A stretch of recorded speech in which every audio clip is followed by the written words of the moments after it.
हूँ आपके साथ मेघा। इस खास प्रोग्राम में आपसे चर्चा करेंगे कानपुर के बिकरू कांड के बारे में। आप सब जानते हैं इस बिकरू कांड ने दहशत का माहौल हमारे पूरे देश में पैदा किया।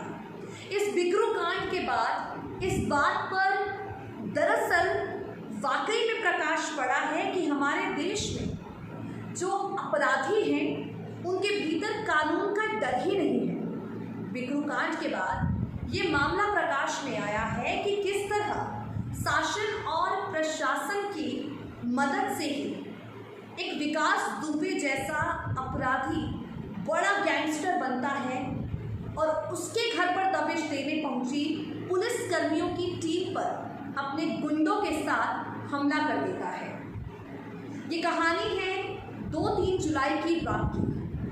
विकास दुबे के अपराध को जानकर, उसकी दबंगई के किस्से सुनकर, उसकी दहशत जो लोगों के बीच फैली है उसके बारे में जानकर पुलिस की टीम विकास के घर पर देर रात दबिश देने पहुंची। लेकिन यहाँ पर इससे पहले कि पुलिस विकास को गिरफ्तार करती, उसे हथकड़ी पहनाती, कानूनी तौर पर उसे उसके किए की सज़ा दिलाती, उस पर मुकदमा चलाती, विकास ने पूरी प्लानिंग कर रखी थी कि दबिश देने पहुंचे पुलिस वालों को जिंदा नहीं छोड़ना।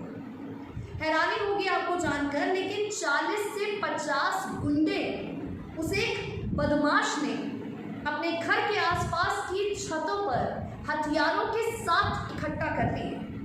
अंजाम दबिश देने पहुंची पुलिस की टीम पर हमला हुआ। सीओ समेत 8 पुलिस कर्मियों की बेरहमी से हत्या कर दी गई। इसके बाद कई तरह के सवाल उत्तर प्रदेश की सरकार पर उठे, हमारे देश की कानून व्यवस्था पर उठे और आखिर बिकरू गांव के जो पुलिसकर्मी हैं, जो थाना प्रभारी हैं, उनके रहते विकास इतनी ज़्यादा दहशत कैसे फैलाता गया, ये तमाम सवाल उठने लगे। उसके बाद एक एक करके 6 आरोपी हैं जो मुठभेड़ में मारे गए, कई आरोपी खुद आकर सरेंडर करते हैं और कई को पुलिस और एसआईटी अधिकारी गिरफ्तार करते हैं। विकास दुबे 10 जुलाई को एनकाउंटर में मारा जा चुका है। जब उसे कानपुर लाया जा रहा था, विकास मुठभेड़ में मारा गया। अब इन सबके बीच में विकास के गुनाहों का सिलसिला अभी थमा नहीं है। इस पूरे मामले में कई और नाम हैं जो चर्चा में हैं।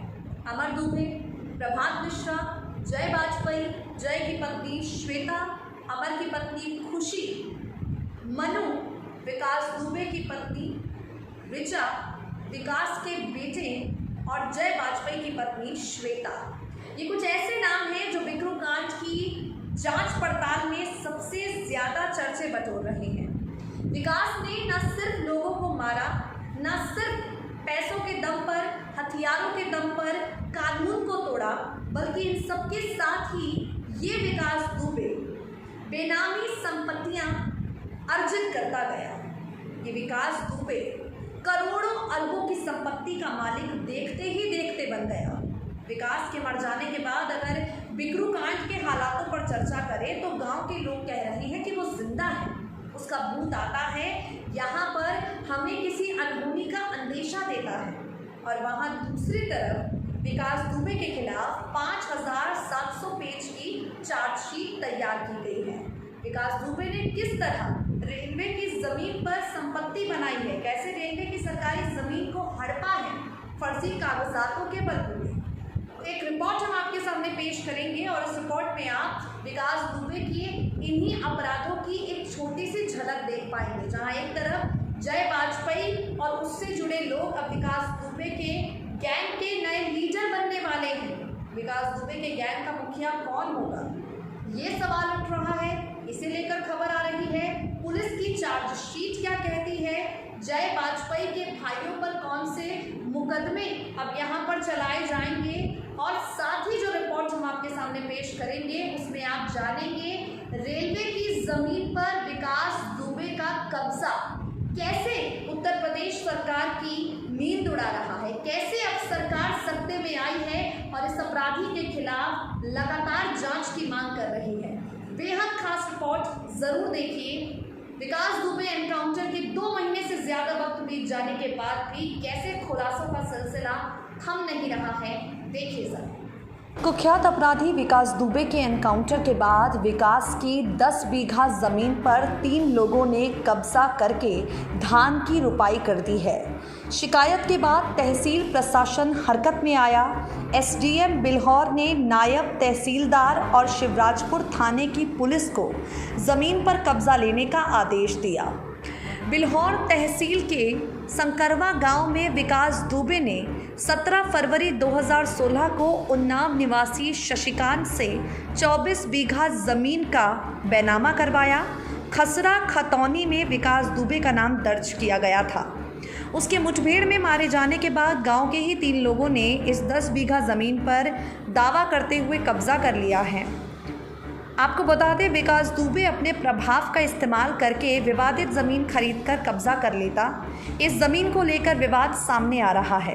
कब्जा करने वालों का कहना है विकास से पहले उन्होंने ज़मीन का बैनामा करवाया। फिलहाल तहसील के रिकॉर्ड में पूरी ज़मीन विकास दुबे पुत्र राम दुबे के नाम दर्ज है।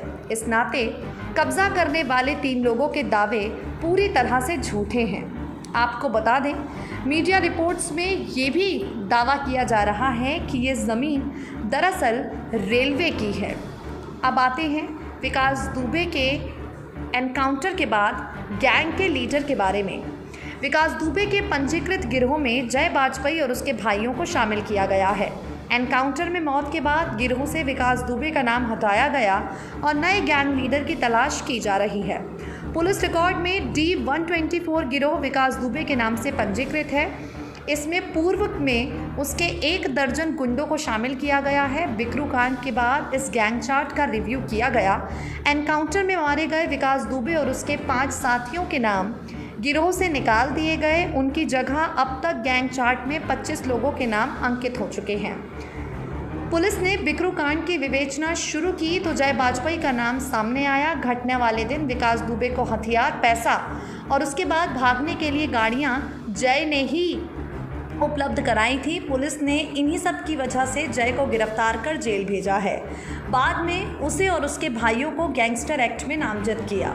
इन्हीं कार्यवाही को देखते हुए पुलिस ने जय और उसके भाइयों का नाम विकास दुबे के गैंग चार्ट में बढ़ा दिया है।